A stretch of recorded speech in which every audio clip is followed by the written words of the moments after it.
Hey, what's up everyone? This is Giorgio, your friendly neighborhood YouTuber slash podcaster, and I'm back with another episode of Beyond Wrestling. And on my talk show, I like to talk the education of wrestling history, and I like to talk all the historic events that helped wrestling get to where it is today. And I feel like this show that I'm about to review for you all and tell you all about, this show is very historical because it's literally the first all women's pay-per-view event, with big time stars from all over, all different independent promotions and stuff.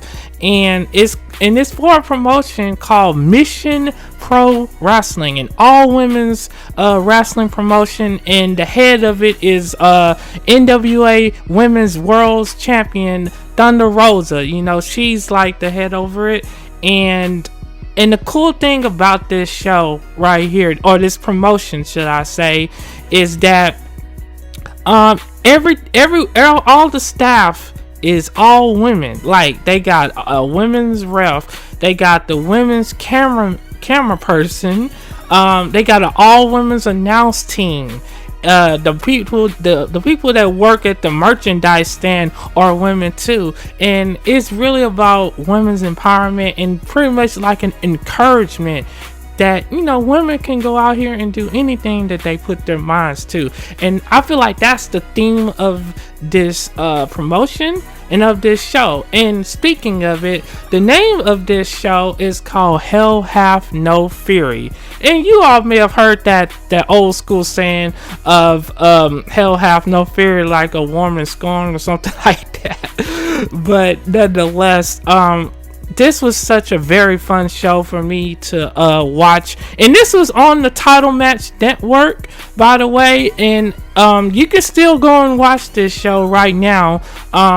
If you go and sign up, if you're a new member to that website, you click the $9.99 subscription, and if you're new, you get a 2-week trial, a 2-week free trial. And that's really, really cool, because honestly, even if they didn't offer that, I would still pay $9.99 for this show. And with that being said, I want to talk about the really cool presentation that they had at the beginning of the show. And they had Thunder Rosa out there. They had this really awesome art print that she had brought with her to the ring, and she was basically talking about the origins, the origin story of Mission Pro Wrestling, how the concept came to be. And another really interesting thing, that I like about this, they had this filmed outside, and it was social distancing. Everyone, all the fans and people that wasn't wrestling, they all had their face masks on.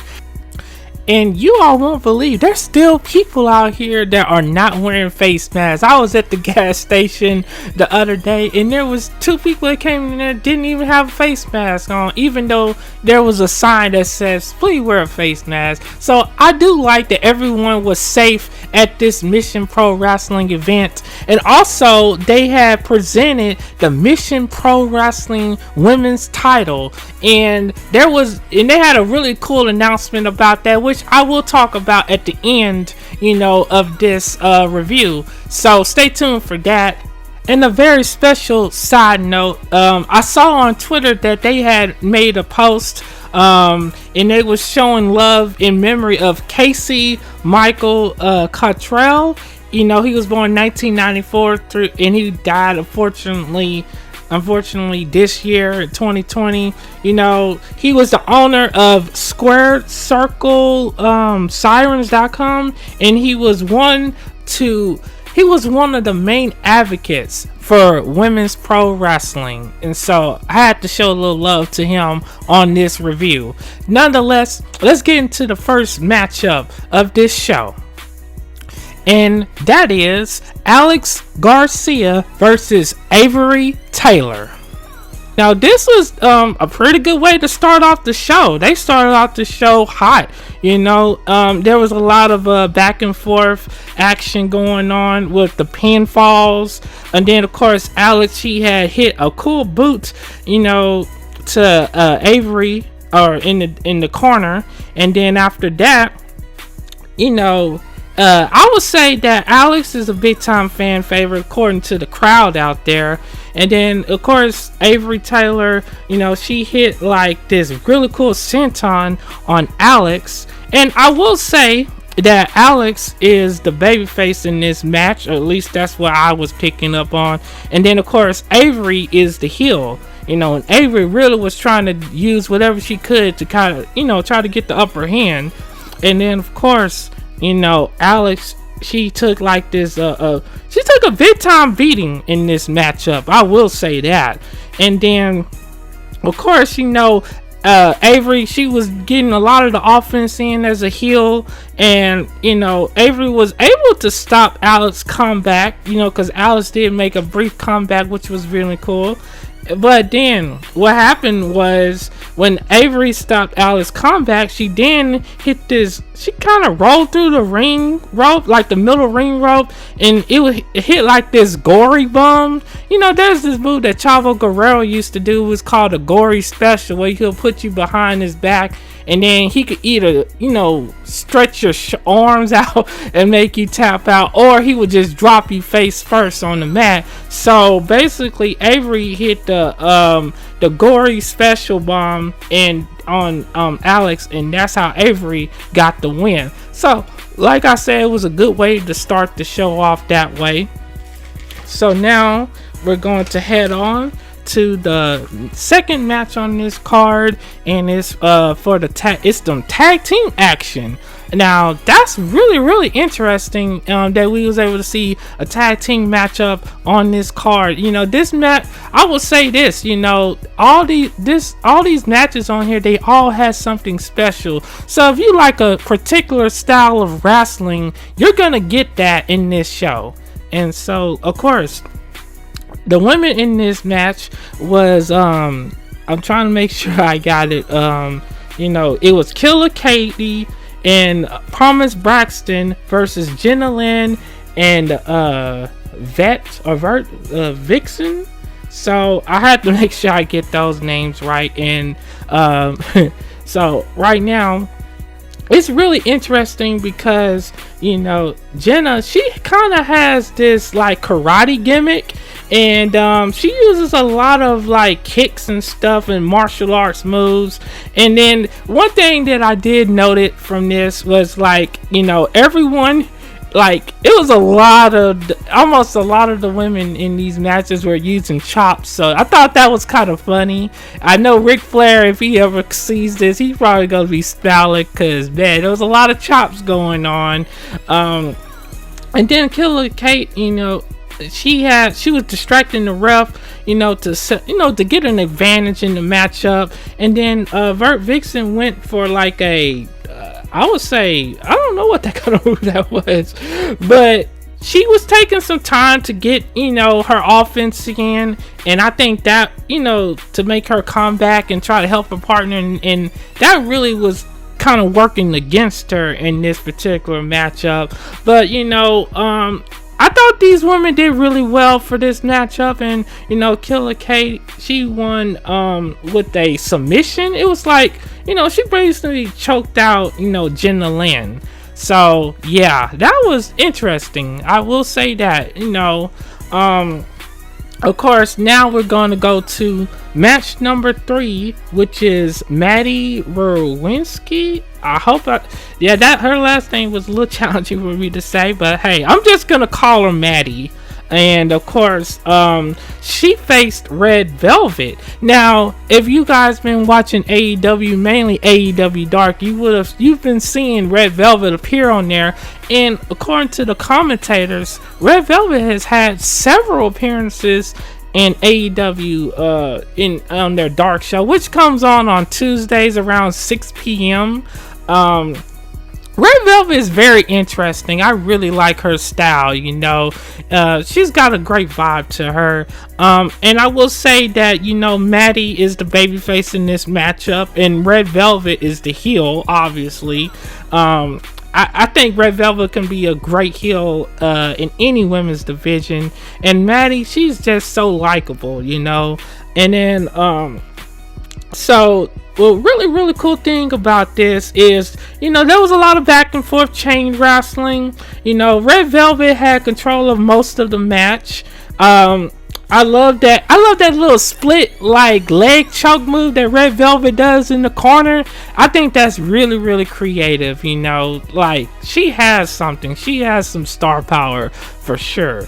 And then, of course, Maddie, she shows a lot of heart and resilience by trying to make her comeback. She's trying to fight back from under. She managed, to get some good countering blows in there. But however, Red Velvet, she tried to, get her back again with some good striking. However, Maddie was able to catch her in it looked like it was a roll-up pin. So that was cool, Maddie, she barely got out of that one now. I ain't gonna lie. I would definitely say that, it didn't make Red Velvet look weak in any way by losing in that fashion.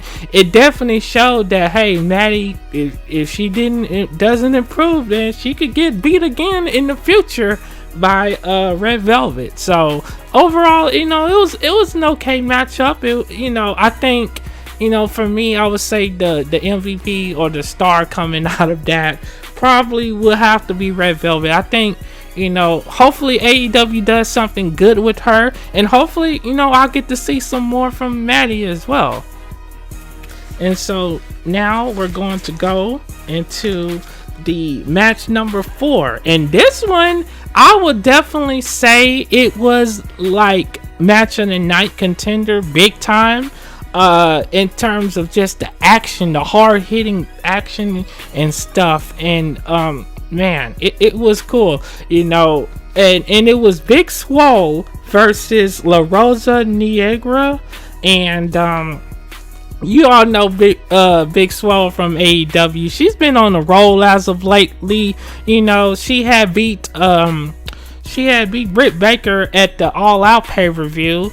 And honestly, I didn't expect her to lose this match. I really didn't. I did not expect, Big Swole to lose this match, but it was still very competitive. It was still high impact. Big Swole was using her strength. She tried to do like a Swole off, which is like a test of strength with La Rosa. And I thought that was pretty cool. And then La Rosa got Big Swole to do her little dance that La Rosa does when she comes to the ring. I thought that was pretty funny. They had a lot of cool reversals. La Rosa, she was a little slow in some of her moves. I don't know why she was taking so long to do certain things. I don't know if it was fatigue. I don't know if it was the heat. The heat could have played a role, because I feel like the longer you're out there, that heat will probably mess with you. You know what I'm saying? But of course, La Rosa, she tries to, do some kind of move. It was like a face buster type move that she did on her. I thought that was pretty dope. And then, of course, La Rosa was, trying to use Big Swole's hair to her advantage by trying to choke her with it. And, of course, La Rosa, she was getting a lot of good offense, towards like the end. She hit this spine buster. And then, of course, she was working, Swole's arm. She was able to, try to get her arm hurt a little bit. But, Swole was able to make a comeback with some clotheslines, some body shots. And then, of course, Swole, she hit like this mid-rope cutter, which is really cool. It was kind of like a mid-rope diamond cutter type of move. But it got a 2 count. And then, of course, La Rosa counters Swole with a power slam. And then La Rosa, she hits a really dope frog splash, but she took too long to get to the cover, and she was arguing with the ref when she finally did cover because she only got a 2 count, which it was her fault because she took forever to pin Big Swole. And that was when Big Swole was able to try to come back, and she knocked her ass out. She popped her, man. I was writing down that moment, that sequence, and I had missed the knockout that Big Swole gave to La Rosa. And yeah, that was a pretty fun matchup. I really did enjoy that one. yeah, when it comes to Big Swole, you're gonna get some good action there. So I'm glad Big Swole won, and hopefully, I don't think this is going to have any impact on her AEW rankings, obviously, but one would have to think at some point you got to give Big Swole a shot at that AEW women's title. I mean, you have all these, you having all these other people getting shots and stuff at the belt, and why not? I think Big Swole will make a great AEW Women's Champion, in my honest opinion. So Tony Khan, please, you might want to start working on that one. And then, of course, this was like we had match number 5. However, at this point of the show, they had the intermission. Now, here's my problem with the intermission. This was a long ass intermission. I gotta be honest, I didn't know if they was gonna come back or not. I didn't know they were having some technical problems and they was probably trying to fix it, but that was a very long intermission. And I know they have these at like the WWE live events whenever you would go to them, or when I was a kid, when WCW used to come here, they had the intermissions and stuff where you could go and get your snacks. I didn't expect them to have an intermission at this type of show, because I'm so used to when I watch pay-per-views and stuff, they usually just kind of they'll play like some promotional stuff, and then they'll come back and then they'll start getting ready for the next match. But I would say this intermission, it felt like it was like 25 minutes or so. It was just very long. And if the people that Mission Pro Wrestling, if you do see this, maybe I don't know what you can do to try to cut down the time of that. And it may not even be that big of a deal to some, but I didn't know, like I said, I just didn't know they was going to come back to this doggone program. I thought something happened on my end. I had refreshed the screen and I was like, uh-oh. And then, of course, finally, that screen came up and they were saying they was going to get ready to start up the show again. So, of course, match number 5, it was Rachel Rose versus Elena Black. And this one was a struggle for them. Like, these women really just, brought the pain in this one for sure.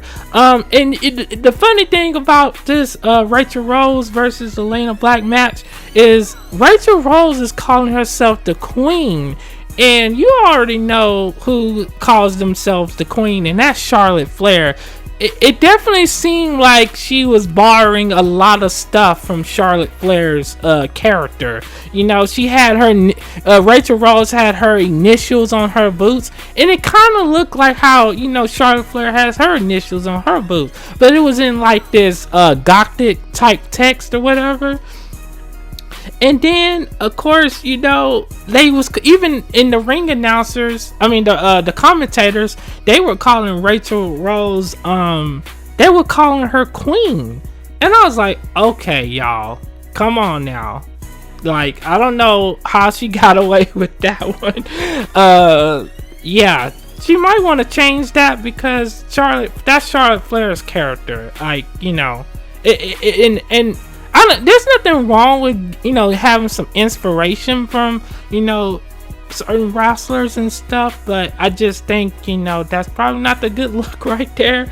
However, the cool thing though is Rachel Rose, she was trained by Booker T in his Reality of Wrestling promotion, and you already know anyone who comes from there, they're gonna be good, they're gonna be ready. And I will give Rachel Rose her credit, she is an excellent wrestler and she really showed that. Elena Black is too. However, Elena Black, according to the commentators, she's only been wrestling for 2 years now, so this was like her Texas debut or something, but she's only been working for 2 years. So there's gonna be some things she'd have to work on, obviously, but I think she did a good job of selling for Rachel Rose. And it was just interesting. And of course, Elena, she had came out with this mini casket with Rachel Rose's picture in there, so that was pretty cool. And then Elena, she was able to fight back and try to get some offense again on Rachel, because Rachel, she started off this match controlling the pace and getting a lot of offense in. And then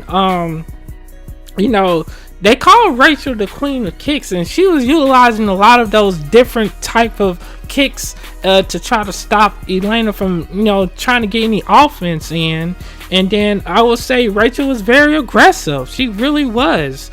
Of course, Elena was able to come back and make a little comeback, but anytime Elena tried to make a comeback, Rachel would always have a counter. And then she ended up working Elena's knee, and of course Elena was selling that injury. I don't think she was like it wasn't like anything that required surgery, but it was just textbook wrestling, where Rachel was working Elaine's knee, and I thought that was pretty cool. And then of course Elena, she tries to make a comeback again, but then Rachel assaults her with more kicks, and and that was pretty. Like I said, it was really interesting. There was a lot of emphasis on storytelling in this match, and that's a good thing. And then of course Elena was able to start coming back. She made her comeback with some forearm strikes and a really cool leg drop. And then Rachel, she was able to get out of that, and she did a powerbomb. Looked like she could barely lift Elena up. I don't know, I think at this point it was probably just fatigue kicking in, which is why she had a little trouble trying to get her up there for that powerbomb, but she did hit the powerbomb. And then Elena, she had made a really cool comeback. She hit the GTS, which is the go to sleep, and that right there, that was interesting. I'm pretty sure the crowd really popped for that move. And then they went back and forth, and again with some more hitting, with some more devastating strikes. But then Rachel, she hits the spear, and then it looked like after that it was just a lot of counters.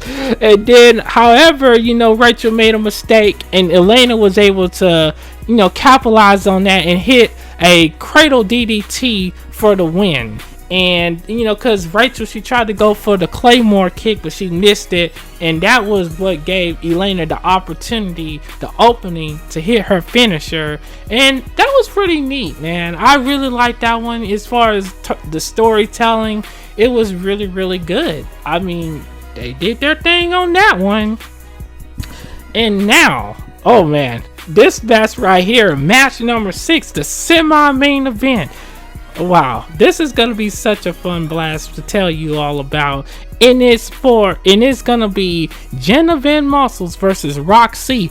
Allow me to correct myself, because she's no longer going by Jenna Van Muscles, at least in this match. She goes by Genocide. I had to get my Vince McMahon impression in there. But yes, match number 6 is Genocide versus Roxy. And I like that they gave Jenna Van Muscles, or Genocide, the semi-main event. That's so cool, and it just showed you how hard all of her work at that she's put into her character and her training. And just to go off the character for just a bit, Jenna Van Muscles, she has a lot of great workout videos, and she's always posting her progress in the gym, her progress training from matches, and she also be training other people. She has a great in-ring IQ. She's been wrestling since I think 2011, and wow, that's a long time. She's been putting in the work. And the thing is, I'm not too familiar with Roxy, but from some people that I heard from on Twitter, she's very athletic as well. However, they cut away from one thing I didn't like was they kind of cut away from Genocide's entrance just a little bit. I wanted to see what else she was doing in the ring, but nonetheless, she has some really cool poses and stuff, and she's got this new robotic Terminator type of character, and that is just really, really epic right there. And of course, we got to get into the match. So they start off with a face off, and then Jenna quickly shoved Roxy to the mat. Then Roxy tries to get back into her face, tries to grapple her, but Genocide was like, what? That's not gonna work on me. You're gonna have to try harder than that. And then of course, Roxy tries to hit Jenna with some slaps and stuff, but none of her strikes were working on Genocide. And man, once after that, I think those strikes just pissed off Genocide even more. So she grabs Roxy and she slings her ass all the way across the ring, and she rolls out the ring. And if I was Genocide's opponent, I wouldn't want to be in there either. I would roll to the outside of the ring as well. You know what I'm saying? And that was just really, really cool. Of course, Genocide, she tries to go after Roxy, but then Roxy makes a comeback. She does this rope hanging neck breaker type move, and that kind of stunned Jenna a little bit, which then allowed Roxy to get back into the ring. But then Jenna then catches her, and she does this crouching body slam, and she walks around the ring with her, and she slams her to the ground. Her strength is really, really impressive. And then Genocide then hit this really dope crossbody attack, and that was really interesting too. And then after that, Genocide, she picks up Roxy for this double choke move where she had both her hands on Roxy's neck. And wow, I think at this point she just took over. Genocide owned this matchup for sure. And then after that, Roxy, she was trying to come back. She was trying to get a little of her offense in, but it just wasn't working from there. Now, however, Roxy was able to lure Genocide into the corner and then weaken her with this leaping knee strike move. And then of course, Jenna was able to catch her when Roxy was trying to do this submission hold, but Jenna was able to get up in the air, get up off the mat, and she picked her up and she did this really dope front suplex to get out of that submission move. And then she started coming back with some more moves, and then after that, man, Jenna was like, you know what? I'm done with this matchup. I'm done playing around with this girl. So after that, she hits her with this really devastating high impact choke slam maneuver and slings Roxy to the mat hard. And then she did this really unique way of pinning her, where she used her body weight to make sure Roxy couldn't win, to make sure Roxy couldn't kick out and have nowhere to go. And then after that, it was 1, 2, 3, and there you have it. Genocide wins. And I'm telling you guys, if you aren't familiar with her, you will know more about her after this. And I feel like this is gonna open up more opportunities for Jenna to get booked and different promotions. And I guarantee you, one day soon, we're gonna probably see her on AEW Dynamite in some form or fashion. I think she's just way too talented, and I think that this will the possibilities are just limitless for her. And so I'm really, really impressed with what I saw. And as a fan of hers, I've been following her career since I think 2018, if I'm not mistaken, and she has just continued to improve since that time period. So and I know that I may have said Big Swole's match was probably match of the night, but as a personal fan of Jenna, you know, this one is definitely gonna be my favorite because I'm just proud to see how far she's came in these past few years.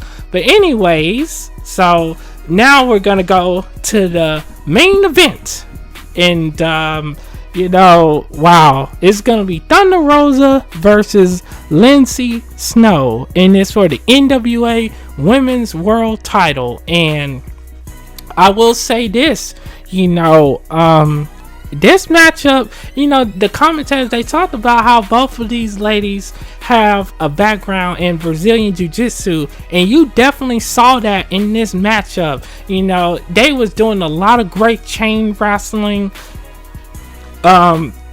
You know, I think and then of course, you know, Lindsay Snow, she was trying to work, you know, Thunder Rosa's back, you know, trying to get, like, she did this little cool surfboard type of submission maneuver, you know, and it was really interesting. I really liked this matchup. They was chopping each other, they was hitting each other hard as hell, man. I'm telling you, this match could main event any big show, any big wrestling show out there for sure, you know. And of course, you know, I'm reading off my little notes right here so I could stay on track with everything.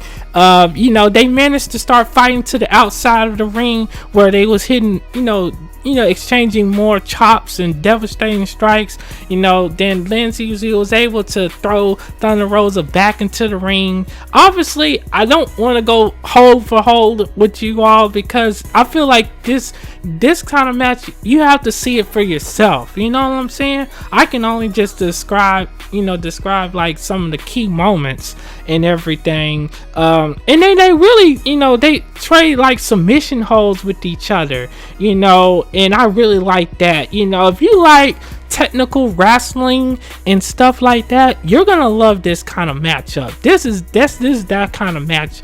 And you know, and then of course the really cool thing about that, they start picking up the intensity, you know, and that was when, you know, Thunder Rosa, she comes back with her, you know, devastating combat where she does the running knee strike into the corner. Then she did this cool stomp move to Lindsay Snow's sternum or whatever, and I know that took the wind out of her.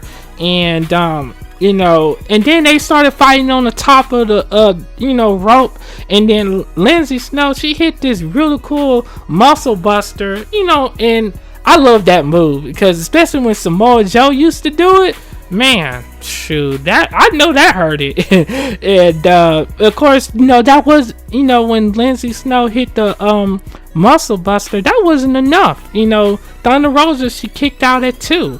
And then of course, you know, Thunder Rosa, she hit the Thunder Driver. Oh my god, that move, it's kind of like a Tombstone Power Driver, but it's still kind of unique how she does it. And I guarantee you, when you get hit with that Thunder Driver, it's over. You ain't kicking out of that one. Yeah, you're not kicking out of that one for sure. And then of course that was able to get Thunder Rosa the 1, 2, 3. I really enjoyed this matchup. I have nothing bad to say about it.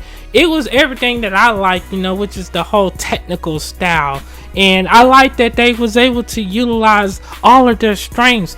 And even though Lindsay Snow lost this match, it didn't take anything from her. And I really like that they had that sportsmanship at the end, or sportswomanship, should I say. I really like that they showed love to each other. You know, Lindsay Snow, she went over and hugged Thunder Rosa, and that was really, really cool. Really beautiful moment. Such a beautiful show from top to bottom. If you're a fan of wrestling, especially women's wrestling, Mission Pro Wrestling is for you. And speaking of that, at the end of the match, Thunder Rosa, she started talking, and she was telling everyone about the tournament that's going to be for the Mission Pro Wrestling title. And she had called all the women from the back to the ring, and she pretty much said, hey, you guys, or you girls, if y'all want this, you're going to have to fight for it. And I'm really looking forward to that tournament. I heard, and it seemed like she said October 30th is when this is gonna go down. And I'm assuming that this is gonna be like a pay-per-view event, more specifically on the Title Match Network. And I'm pretty sure we're gonna have more details about this tournament in the days to come, in the weeks to come, most likely. But it's gonna be really, really fun. And me personally, I hope it be Jenna that wins this. I feel like this is her time to be on top, to be the woman in the women's wrestling world. And I really hope that it's her that wins this, especially since she won her match. She won in the semi-main event. That shows you that she's a big deal. And I think that is enough for me. And that's who I'm gonna go with, is her. But nonetheless, who do you all think? Who do you all want to be the Mission Pro Wrestling Women's Champion? Let me know. And thank you all for listening all the way through this. If you did, I really did my best to try to make it entertaining and understandable for all of you. But nonetheless, I appreciate you guys. Share this on your social media, and stay tuned for more cool things to come, because you never know when a special episode of Beyond Wrestling will come to you. But anyways, you guys and girls, this is Giorgio, your friendly neighborhood YouTuber, and you all be safe, and I'll catch you all next time. Peace out.